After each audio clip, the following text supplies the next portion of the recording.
We are about 12 games or so into the NBA season, and I definitely have some thoughts. Watched a ton of games so far, and, there's new developments, new trends maybe that we're possibly seeing. These are just thoughts that I have conjured up, strictly just going off the first 12 or so games of the NBA season, and do a little projecting going forward because we love to do that.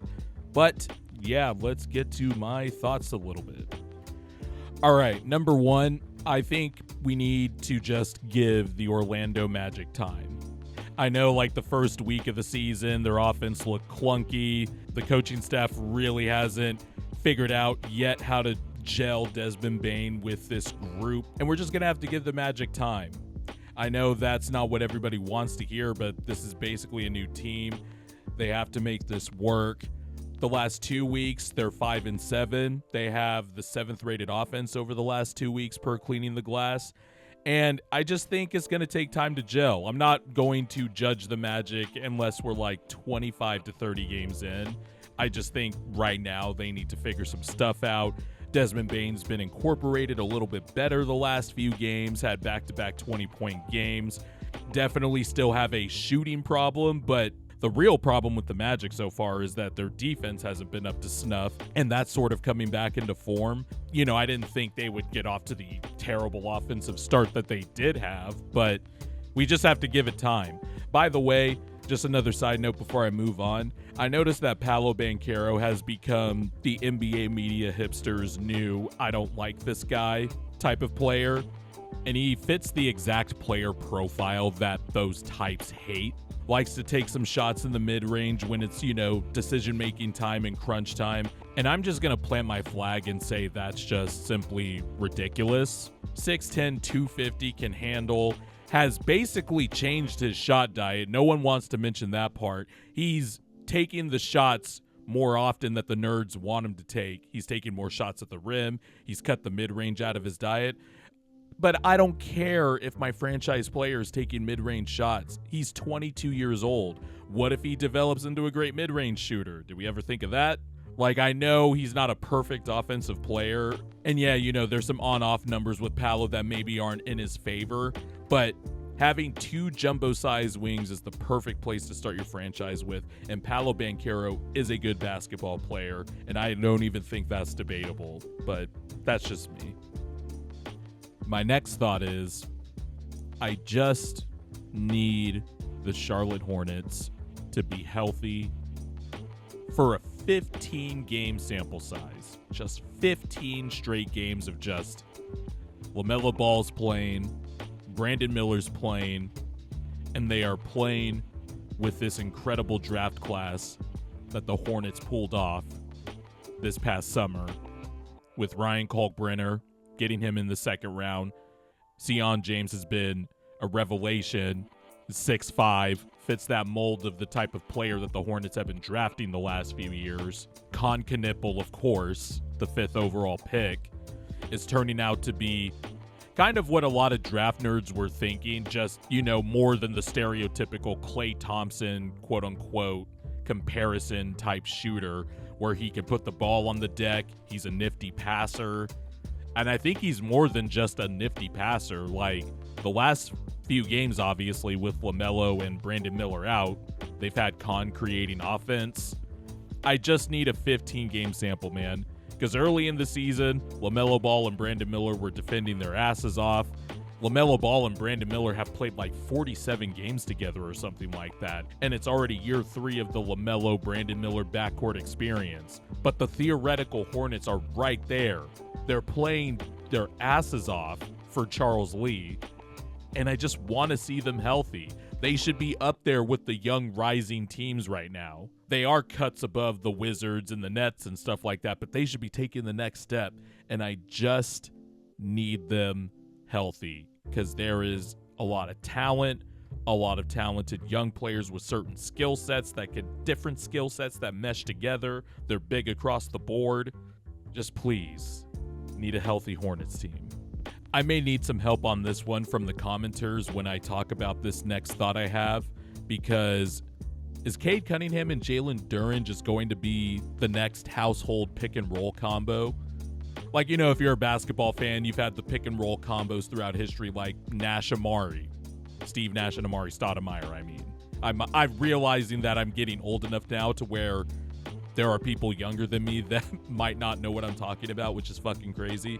But the Steve Nash Stoudemire pick and roll, LeBron Anthony Davis, for a season and a half, James Harden and Joel Embiid. But lately, there hasn't been like a staying power in terms of a pick and roll duo that just destroys the league. And Cade Cunningham and Jalen Duren might be the next one. Cade Cunningham has been spectacular this year. He makes everybody better. He's operating in a phone booth right now with no shooter, so he has to take all the shots. But the guy behind him that has arguably, for me, taken the largest leap is Jalen Duren. I've always liked Jalen Duren. Defensively is where he's taken the biggest leap. The Pistons have a nasty defense, especially with him and Isaiah Stewart starting together. But he's always been a clever passer and somebody that you could use in a DHO. And you could just tell he's expanded his offensive game this year. He's cramming everything at the rim. He's creating a little bit off the dribble now, going at people, using his athleticism and his somehow grown man strength at 22 years old. This is the next awesome guard-big combo in the NBA, and I'm glad Cade Cunningham and Jalen Duren vice versa. I always say it is great when you have a guard to pair next to a really good big, and vice versa. Jokic, Murray, Giannis, Drew Holiday, Anthony Davis, LeBron James. I'm cheating a little when I say LeBron James, but the dynamic perimeter ball handler. And the Pistons have that, and they are absolutely fueling the top seed in the Eastern Conference. This thought I'm going to get out really quickly because it's about what I expected, but there are two clear teams ahead of everybody in the NBA right now. It's the Oklahoma City Thunder and the Denver Nuggets. I want to start with the Nuggets first because I talked about the Thunder already in a video that I put out last week. If Jokic didn't exist, I would have OKC as like a stone cold, no doubt about it, lock to come out of the West. But Jokic somehow is playing the best basketball of his career after having 3 MVPs, a finals MVP, 5 top 2 MVP finishes, and he's playing the best basketball of his career right now. The guy is averaging like 36, 12, and 12 on 80% shooting on 2s, 40% on 3s. Like, it's absolutely absurd what he's doing, leading the league in assists. And this is the best team he's had around him, arguably. Not arguably, I think it is. Aaron Gordon's playing the best. Jamal Murray's in shape. This Nuggets team is a stone-cold contender, and I think they're a tad bit behind OKC. But because they have the best player in the world, I just can't wait to see a Western Conference Finals. They are playing the best defense of the Jokic era, the best transition defense of the Jokic era. Jokic is playing very awesome on the defensive end as well. He seemed to just mastered basketball, and the Nuggets have the top-rated offense. This team is the only team that I would ever consider beating OKC, because I'm going to talk about OKC now. OKC right now has a 103.8 defensive rating per cleaning the glass. That is over 6 points per 100 possessions better than the second-rated defense. This team has not had Jalen Williams yet. This team has had Chet Holmgren miss games. Shai Gilgeous-Alexander has played every game. Bench players have sort of been in and out of the lineup. Lou Dort has missed games, and they are still clearing everybody off the court. You could just tell there is just a confidence with this team now that has come with winning the championship, which is why I have them number 1 preseason. I just think the championship swagger, it's not quantifiable, but they know what to do. They've played in more clutch games this year, way more than last year already, and are just clearing teams off the court. Shai Gilgeous-Alexander is better than ever, shooting at a higher true shooting percentage. His playmaking's gotten better, and their defense is just that good. I know people will complain and be like, oh, the NBA lets them foul all the time. No, shut up. They are that good defensively. They are a historic defense, and just give them credit for simply being better than everybody else. And now guys like AJ Mitchell are having an incredible start to the year. 17 points a game, 4-4. Going to be the third ball handler when Jalen Williams comes back, which is what they needed. And they have all these picks. The Clippers suck right now. Do you realize who has the Clippers pick unprotected this year? The Jazz are doing better than expected. Do you realize what happens if the Jazz pick falls out of the top 8 in the lottery this upcoming draft? Yeah, no. OKC, man. This is ridiculous. Another thought I had is the Toronto Raptors offense is pretty good. I was going to originally talk about just the half-court offense, but overall, the offense has just been a lot more fun to watch on the Raptors than in years past. They get out and run all the time. They are the most frequent transition team in the league, even though I think they're hovering around the top 10 in terms of transition points per 100. But they get out and run a lot, so that's going to ungum the offense a little bit.